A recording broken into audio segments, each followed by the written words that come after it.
अस्सलाम वालेकुम। दोस्तों, मूवी के स्टार्ट में हम एक आइलैंड को देखते हैं जहां हम समी नामी एक ओल्ड सी टर्टल को देखते हैं। वो अंडों से बाहर निकले बेबी टर्टल्स को गड्ढे से बाहर निकालने में उनकी मदद कर रहा होता है और उसकी पार्टनर सैली उन बेबीज को समंदर की तरफ ले जा रही होती है। वो दोनों आज ग्रैंडपा और ग्रैंडमा बनने की वजह से बहुत खुश होते हैं। इसी दौरान वहां सैमी का दोस्त रे आ जाता है और तभी ईगल उनमें से एक बेबी टर्टल का शिकार करने आ जाता है। सैमी और रे उसे वहां से भगाने की कोशिश करते हैं, लेकिन तभी और भी ईगल्स बेबी टर्टल्स का शिकार करने आ जाते हैं। लेकिन इतने में कुछ शिकारी वहां आकर उन दोनों के ऊपर जाल फेंक देते हैं। बाकी के सी ईगल्स वहां से भागने में कामयाब हो जाते हैं, लेकिन रे, समी और एक ईगल जाल में फंस जाते हैं और वो शिकारी उन्हें वहां से लेकर जाने लगते हैं। सैमी सभी बेबीज को वहां से समंदर में भागने को कहता है, लेकिन उन्हीं में से एला और रिकी नाम के दो बेबी टर्टल्स अपने ग्रैंडपा को इस हाल में नहीं छोड़ना चाहते थे। इसलिए वो सैमी के मना करने के बावजूद उसकी बात नहीं मानते और रीता और सैली चाहते हुए भी अपने पार्टनर रे और सैली को बचा नहीं पाती। वो शिकारी सैमी और रे को एक टैंक में डाल देते हैं जहां से वो बाहर नहीं आ सकते थे।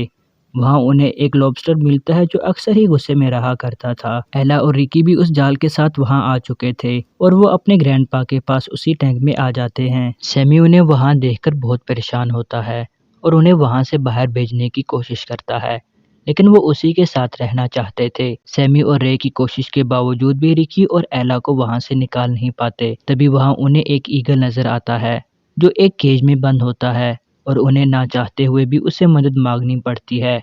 सैमी उससे एक डील करता है कि वो उसे केज से आज़ाद कर देगा, लेकिन उसके बदले में उसे उन दो बेबी टर्टल्स को बिना शिकार किए समंदर तक पहुंचाना होगा। ईगल सैमी की डील से एग्री करता है, लेकिन सैमी जैसे ही ईगल को केज से फ्री कराता है वो वहां से उड़कर चला जाता है, जिसे सैमी और रे को लगता है कि उस ईगल ने उन्हें धोखा दिया है। लेकिन थोड़ी ही देर में वो ईगल अपने ग्रुप के साथ वहां आ जाता है और सैमी और रे की मदद करने की कोशिश करता है, लेकिन आखिर में उसका भी कोई फायदा नहीं होता और उन्हें अपनी ही जान बचाकर वहां से भागना पड़ता है। उसी टैंक में रिकी और एला को एक डेड फिश नजर आता है, लेकिन असल में वो एक ब्लॉक फिश होता है जिसका नाम जिम्बो था और वो बस मरने का नाटक कर रहा था। सैमी और रे उससे पूछते हैं कि क्या तुम्हें पता है कि हमें कहाँ ले जाया जा रहा है। तब जिम्बो उन्हें बताता है कि वो हमें आर्टिफिशियल एक्वेरियम ले जा रहे हैं, क्योंकि जिम्बो पहले भी वहां जा चुका था और किसी तरह से वो वहां से बचने में कामयाब हो गया था, लेकिन बदकिस्मती से वो दोबारा पकड़ा गया। इसके बाद उन्हें दुबई के एक्वेरियम में ले जाया जाता है, जहां वो लोग रे, समी, लू और जिम्बो को उस एक्वेरियम के मैनेजर को सेल कर देते हैं और एला और रिकी डर की वजह से उसी टैग में ही छुप जाते हैं। फिर हमें अंडर वाटर एक्वेरियम को दिखाया जाता है जहाँ बहुत से लोग एंजॉयमेंट के लिए आए हुए हैं। सैमी और रे भी उसी एक्वेरियम में होते हैं और इससे पहले उन्होंने वो जगह नहीं देखी होती, इसलिए उन्हें ये जगह बहुत अजीब लगती है। तभी सैमी नोटिस करता है कि रिकी और एला उनके साथ नहीं है,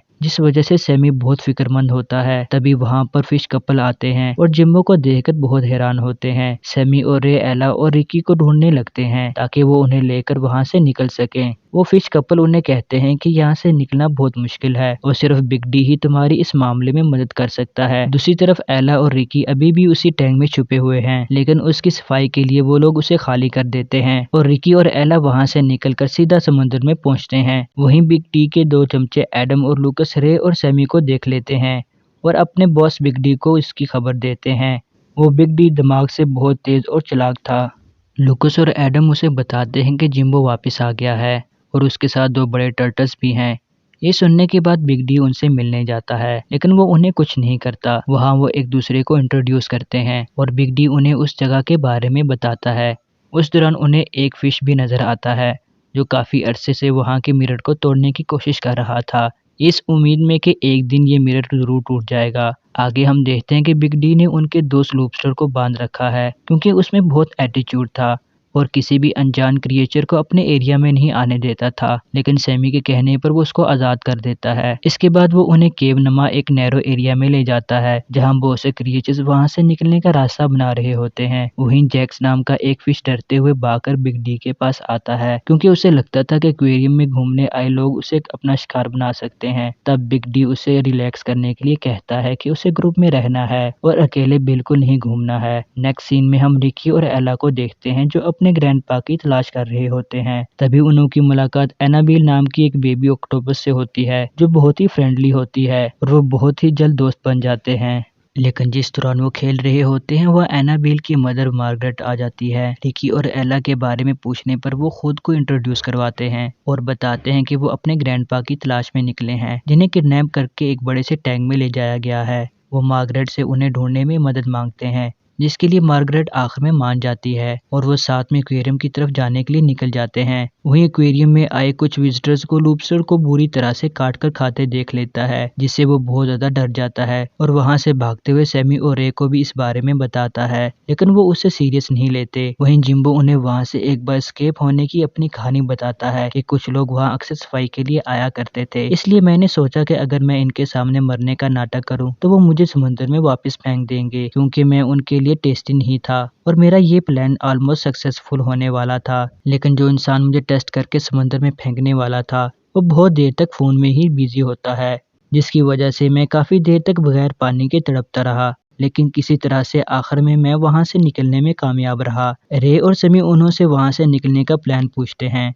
तभी बिग डी आकर उनकी बात सुन लेता है और उन्हें एक आइडिया सजेस्ट करता है। वो उसके बताए हुए रास्तों की तरफ जाने लगते हैं। उस दौरान वो पेंगुइन्स के एरिया से भी होके गुजरते हैं और लॉबस्टर वहां के पाइप से खींचा चला जाता है। ये देखकर उन्हें लगता है कि वो मारा गया। इसे सैमी और रे बिग डी पर बहुत गुस्सा होते हैं और उसे कहते हैं कि उसका आइडिया बिल्कुल बकवास था। इस पर बिग डी कहता है कि इसमें मेरी कोई गलती नहीं है, उस लॉबस्टर को पाइप से दूर रहना चाहिए था। और फिर वो उन्हें अपने दूसरे प्लान के बारे में बताता है जिसमें उन्हें एक डॉल्फिन के मुंह में छुपते हुए एक्वेरियम के टैंक तक पहुंचना था और फिर वो आसानी से वहां से भाग सकते थे। लेकिन उसका ये प्लान भी फेल हो जाता है और उसकी वजह से डेमो दिखाने वाली 2 फिशेस भी मारी जाती हैं। ये देखने के बाद बिग डी उसका ब्लेम खुद पर ना लेते हुए वहां से चला जाता है। इससे सैमी और रे को उस पर बहुत गुस्सा आता है, लेकिन वो चाहकर भी कुछ नहीं कर सकते थे। अब तक उन दोनों को समझ आ चुकी थी कि ये जगह उन दोनों के लिए नहीं बनी है और कैसे भी वो वहां से बाहर निकलना चाहते थे। तभी जिम्बो उन्हें वहां आकर बताता है कि अभी अभी मैंने एला और रिकी को देखा, क्योंकि वाकई वो मार्गरेट की मदद से वहां तक पहुंच चुके थे। सैमी और रे भी भागते हुए उनसे मिलने आते हैं और वो एला और रिकी को सही सलामत देखकर बहुत खुश होते हैं, लेकिन वो उनके दरमियान में मौजूद एक्वेरियम के एक दूसरे से अलग थे और आपस में मिल नहीं सकते थे। तभी सैमी और रे 2 खतरनाक फिशेस को एला और रिकी के शिकार के लिए उनकी तरफ आता देखते हैं, जिस बात से रिकी और एला बेखबर होते हैं और उन्हें इस बारे में बताने की कोशिश करते हैं, लेकिन टाइम पर उन्हें पता चल जाता है और वो उनसे बचकर भागने लगते हैं। वो फिशेस भी उनका पीछा नहीं छोड़ती। सैमी और रे को उनकी बहुत फिक्र होती है, लेकिन वो चाहकर भी कुछ नहीं कर सकते थे। उन फिशेस का एला और रे को पकड़ने का सिलसिला बहुत देर तक जारी रहता है, लेकिन आखिर में वो एक चैम्बर में घुसकर उनसे बच जाते हैं। वहीं सैमी अभी भी एल्बर्ट के गिलास तोड़ने की कोशिश करते देखकर उसे समझाने की कोशिश करता है, क्योंकि उसकी इतनी मेहनत का कोई फ़ायदा नहीं है और वो ये मिरर कभी नहीं तोड़ सकता। इस पर एल्बर्ट कहता है कि मुझे इस बात का अच्छे से पता है, लेकिन यहाँ यूं ही ऐसे बैठे रहने से अच्छा है कि हम यहाँ से निकलने की पूरी कोशिश करें। एल्बर्ट की बातें सुनने के बाद समी जब एक बेबी ऑक्टोपस को अपनी बॉडी से स्प्रे डार्किंग करता देखता है तो उसे एक आइडिया आता है। वहीं रिकी और एला जिस दौरान एक्वेरियम के अंदर घुसने की कोशिश कर रहे होते हैं, उसी दौरान उन्हें एनाबेल की आवाज़ सुनाई देती है, जो एक जगह फंसी होती है और मदद के लिए आवाज़ लगा रही होती है। वो एनाबेल को मुश्किल में देखकर उसे वहां से सेफली बाहर निकाल देते हैं और वो वहां से बाहर आते हैं। अपनी मॉम को उनकी मदद के लिए बुलाने चली जाती है और जिस दौरान सैमी बाकी सबके साथ मिलकर प्लानिंग कर रहा होता है, तभी उन्हें रिकी और एला नजर आते हैं और क्योंकि वो एक्वेरियम के बाहर होते हैं इसलिए सैमी उन्हें समझाने की कोशिश करता है कि वो ऑक्टोपस की डार्किंग को बॉडी पर लगाकर मरने का नाटक करेंगे और सभी क्रिएचर को मरा हुआ देखकर उन्हें एक्वेरियम से बाहर निकाल दिया जाएगा। लेकिन एला और रिकी को उनकी बात समझ नहीं आती, इसलिए वो वेट के जरिए उनसे बात करने का प्लान करते हैं, लेकिन उसके लिए उन्हें सिलेंडर से गुजरना पड़ता है। इस बात से वो नावाकिफ थे, इसलिए रे और समी को उनकी बहुत फिक्र होती है, लेकिन नीचे आते ही पानी के बहाव के साथ अंदर की तरफ जाने लगते हैं। किसी तरह से रिकी खुद को बचा लेता है, मगर एला अंदर की तरफ खींचने लगती है, लेकिन खुशकिस्मती से वो बच जाती है और वेंट तक पहुंचने में कामयाब हो जाती है। वहां वो डार्किंग को देखती है, जिससे उसे सैमी का आइडिया समझ आ जाता है। दूसरी तरफ रिकी जिस दौरान मदद के लिए पुकार रहा होता है, तब एनाबेल उसकी मदद के लिए आ जाती है, जो अपनी मॉम को भी अपने साथ लाई होती है। वो रिकी को वहां से बाहर निकाल देती है। इतने में एला भी वहां पहुंच जाती है और वो उन्हें सैमी का प्लान बता देती है, जिसमें वो मार्गरेट की डार्किंग स्प्रे करने में उसकी मदद मांगती है। जिसके लिए वो मान जाती है और बहुत ज़्यादा डार्किंग की डिमांड होने की वजह से वो अपने ऑक्टोपस फ्रेंड्स को भी ले आती है। बिग टी को उसका ये प्लान बहुत बकवास लगता है और वो वहाँ से चला जाता है। इसके बाद सैमी और रे ऑक्टोपस को उनके सिग्नल देने का वेट करने को कहते हैं और इस दौरान वो एक्वेरियम के सभी क्रिएचर्स को भी अपना प्लान बता देते हैं और बिग डी को लगता है कि ये सब करके सैमी सबकी नज़रों में उनका लीडर बन जाएगा, इसलिए उसे बहुत जेलसी होती है और वो उसे ख़त्म करने की कोशिश करता है और सही वक्त पर रे वहाँ पहुँच जाता है और उनका सामना करता है। इसी दौरान बाकी क्रिएचर्स भी वहाँ आ जाते हैं और उन्हें भी बिग डी के इरादे के बारे में पता चल जाता है।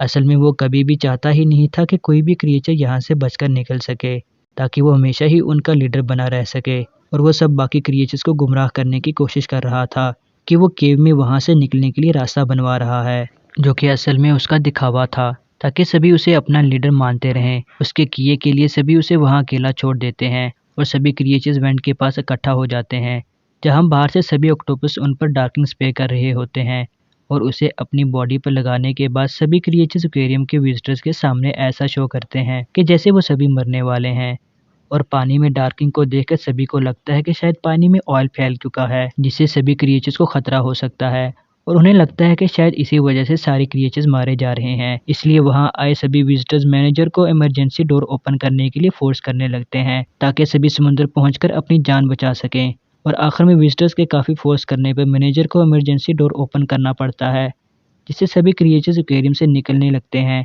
तभी हम देखते हैं कि लू अभी भी जिंदा होता है, जो सिक्योरिटी और मैनेजर पर अटैक करके बाकी सबके साथ वहां से एस्केप कर जाता है और फाइनली गेट बंद होने से पहले सभी क्रिएचर्स वहां से निकलने में कामयाब हो जाते हैं। सभी समंदर में वापस पहुंचने की वजह से बहुत खुश होते हैं।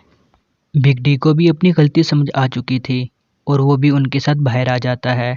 आखिर में सभी क्रिएचर सैमी, रे और ऑक्टोपस को उनकी जान बचाने के लिए थैंक्स करते हैं और इस तरह से सैमी और रे भी एला और रिकी के साथ अपने आइलैंड पर वापस आ जाते हैं और हैप्पीली रहने लगते हैं और इसी के साथ ये मूवी यहीं एंड हो जाती है।